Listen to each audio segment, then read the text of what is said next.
Within our solar system, there are many worlds which are endlessly talked about. Mars, Europa, and Titan are big names that can carry astronomy discussions solo for all the right or wrong reasons. But there are so many other worlds in the solar system that do not get as much attention.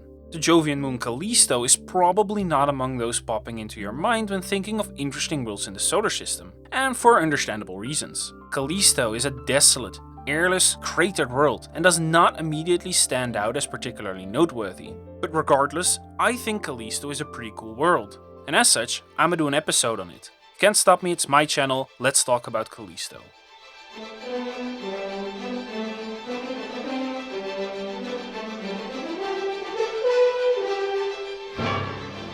Having been first discovered by Galilei in 1610, Callisto is the fourth moon of Jupiter and does not immediately stand out as particularly noteworthy at first glance.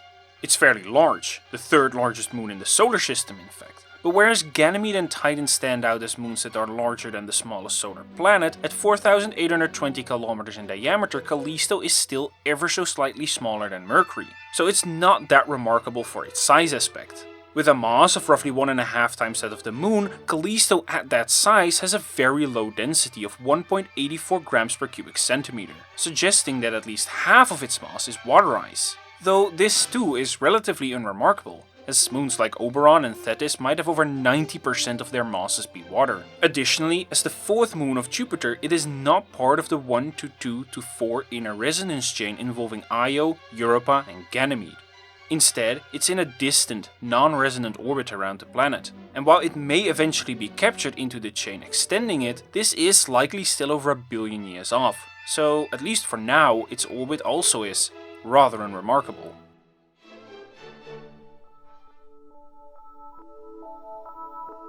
Now that I've called out Callisto for being unremarkable, let's talk about why this perception is almost definitely misplaced. First off, let's look at its composition in a bit more detail. As previously stated, at least half the world's mass is water ice, with the other half being rocky material. Normally, buoyancy will see to it that the heavy materials sink and form a core, and as such, it's thought Callisto may possess a small rocky core maybe 600 kilometers across. However, based on data obtained by the Galileo probe, it is suspected Callisto might not be a fully differentiated, that means layered, world, with a mantle being a mixture of highly compressed exotic ices and rocky material. If that's the case, such a mantle may be covered by a convective salty ocean similar to the ones we believe to exist on Europa and Enceladus. And if we assume that's the case, Callisto probably has a very thick ice sheet, possibly up to 3 times thicker than the one on Europa, extending well over 100 kilometers below the surface to cover a hyperbriny ocean that could also be much deeper than Europa's, reaching abyssal depths of 300 kilometers below the ice sheet. Pressures here could exceed 5 times those in the Challenger's deep, compressing the water into several kinds of exotic ices.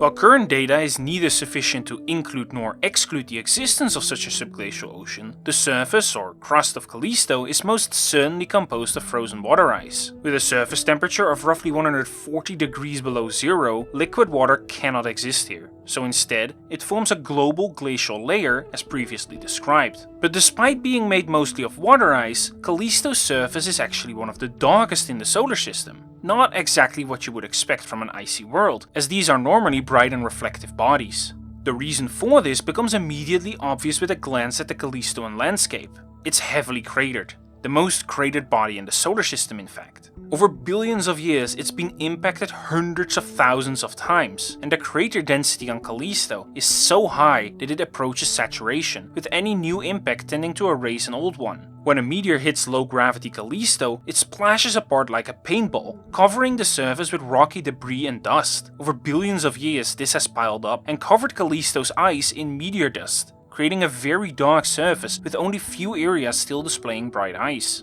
Normally, such craters would be erased over time by tectonic processes. The fact Callisto has retained them over such a long period attests to the absence of geological activity on the world. This stands in contrast to the other moons of Jupiter. Unlike Ganymede, Europa, and especially Io, which are all geologically active moons, Callisto seems to be mostly quiet and inactive.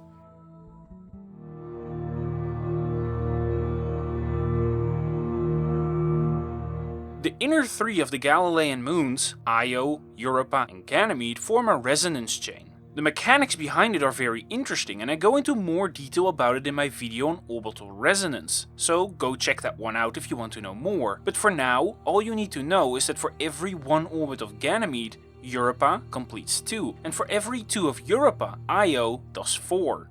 This mechanism stabilizes the orbits by exchanging energy perturbations between the moons through tidal forces. While the orbits become more stable from this, their cores do not. Tidal friction between the resonating moons generates tectonic activity, and indeed, Ganymede shows strong evidence of past activity.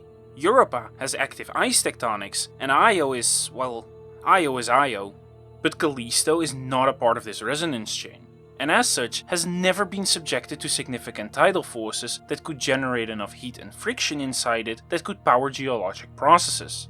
Its ancient, cratered surface is a testament to this fact. Recorded on it are impacts from billions of years ago. If Callisto had ever known active tectonics, these would have been erased long ago.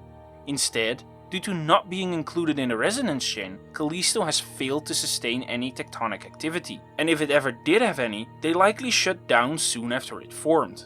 Despite this, astronomical models of the Jovian system have revealed that while Callisto's orbit is stable, the resonance chain between Io, Europa and Ganymede as a whole is slowly migrating outwards from Jupiter. Eventually, this will cause Callisto's orbit to sync up with Ganymede. While this is not predicted to happen for at least another 1.5 billion years, when it does happen it will cause temporary instability in the Jovian system. While most models predict this will result in Callisto joining the resonance chain, it's not excluded the entire system could collapse, resulting in it or another moon's ejection from the system. Regardless of the outcome though, likely is that during this time Callisto may experience geologic activity for the first time in billions of years.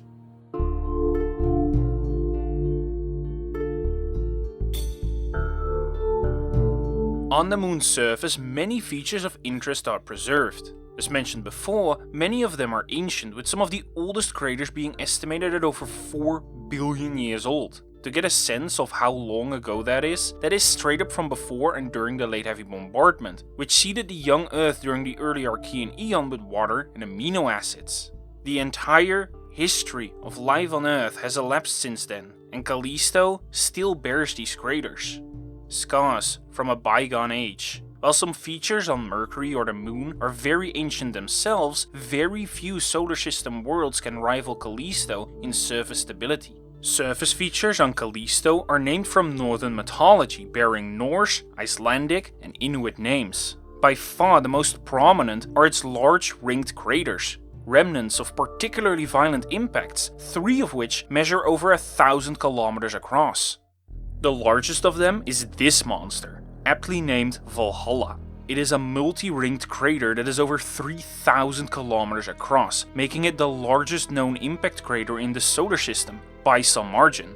It was likely formed by a large asteroid or comet that impacted Callisto over 2 billion years ago, shattering the crust and penetrating into the softer layer below, generating these impressive ring structures around it. Models suggest that the impactor may have had a mass on the order of 10 to 100 exagrams. 2 other large ringed craters, Asgard and Atlinda, are 1400 and 840 kilometers across respectively, with especially Atlinda being particularly ancient. Today, it is almost completely hidden underneath younger craters, and thus was likely formed by a massive impact that slammed right through Callisto's icy crust during the Earth's Hadean or early Archean eon. While Atlinda stands out for its size, some smaller craters are even older than that, dating from deep within the Hadean eon, truly showcasing how old this moon's surface is.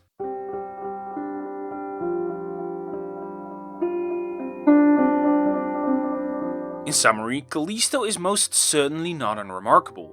Indeed, its prospects of harboring life are exceedingly poor, but as I hope to have demonstrated, that is not what should make or break a body being interesting or not.